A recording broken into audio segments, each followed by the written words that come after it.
Hi, and welcome to my blog. It's been a few days since I've talked politics, so I guess I'm overdue. First, I want to say I responded to some comments that I got about the HRC. And one of the questions I asked was, what alternatives are there? And I was hoping to hear an answer, but I haven't. So I'm going to assume that means there really aren't alternatives to the HRC, which is really kind of too bad. It would be nice if the gay lesbian rights movement, had lots of alternatives, that there were a number of voices that were being listened to at the table. But unfortunately, there is only one, and it would be really nice if we had more organizations that could bring a diversity of opinions. I know that there are lots of small organizations out there. The NGLTF is probably the second biggest. There's the ACLU, which is not exclusively gay and lesbian rights. But in reality, the one with the big money is HRC. I wanted to add one more point on the whole HRC thing, and that's looking historically at other organizations that have made bad decisions, or what people viewed as bad decisions. And the one that really comes to mind is the ACLU and Skokie. The Nazi Party wanted to march through Skokie and were denied a permit to do so because there was a large Jewish population in the town and a lot of Holocaust survivors. And the ACLU took the case. It was, I believe, a Jewish lawyer who argued the case. And the Nazis were allowed to march. And to this day, you can find people that will not donate to the ACLU because they represented the Nazi Party in allowing them to march. There was a principle at stake there. And in this case, I would have to say the ACLU was on the right side, that free speech, the speech that you don't like, you need to counter with more speech. But people made their voices heard. They,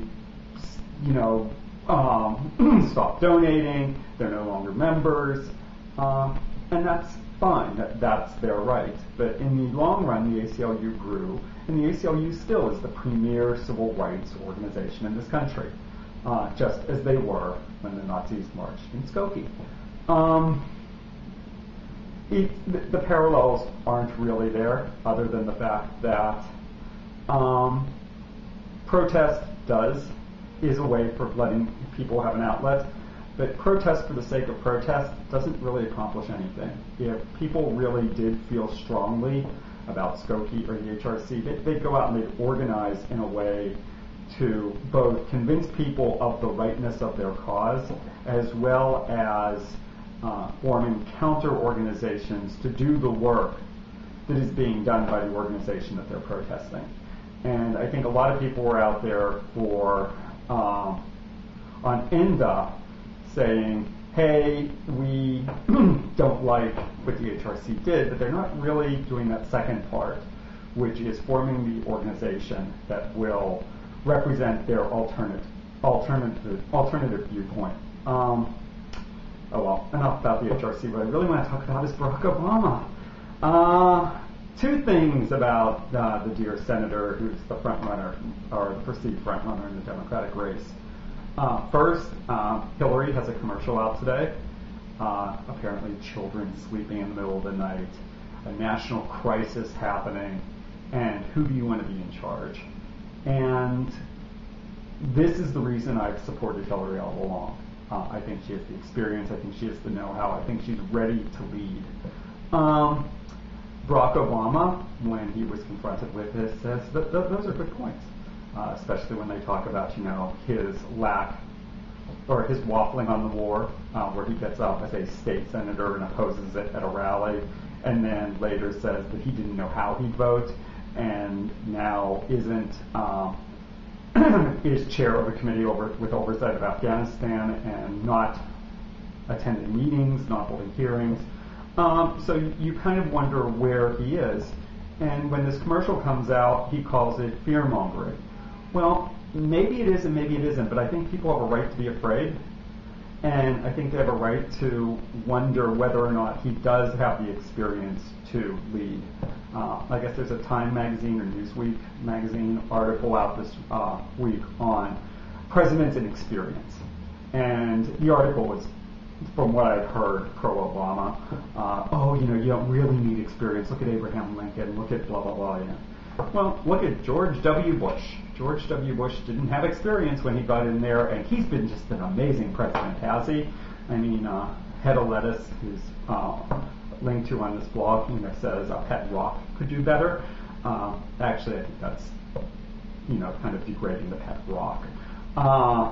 I think that the man, we're not in a recession. He doesn't think we're in a recession. The man can't even spell recession. I think experience does matter.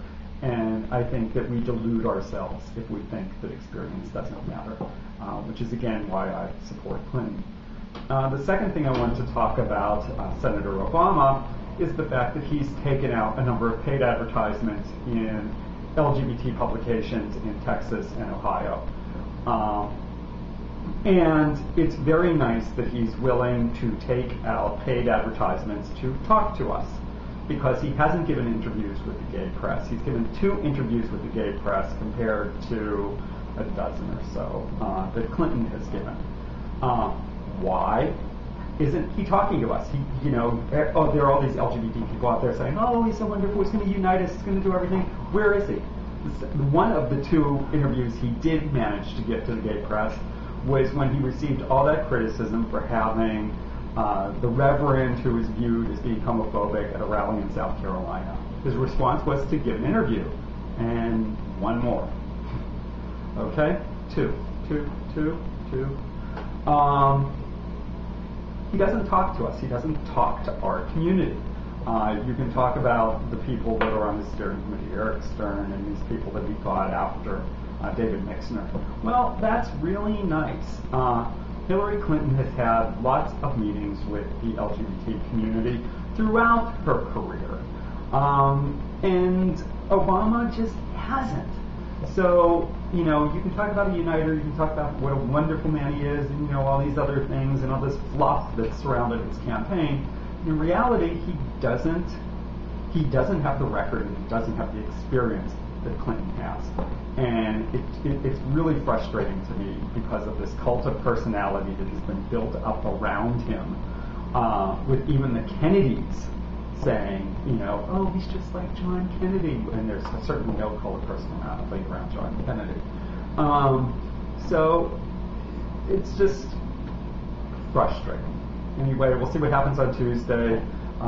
You want a prediction? Clinton has to win Ohio or Texas, or it's over. Okay, well, so much for my babbling tonight. Thanks for listening. Bye.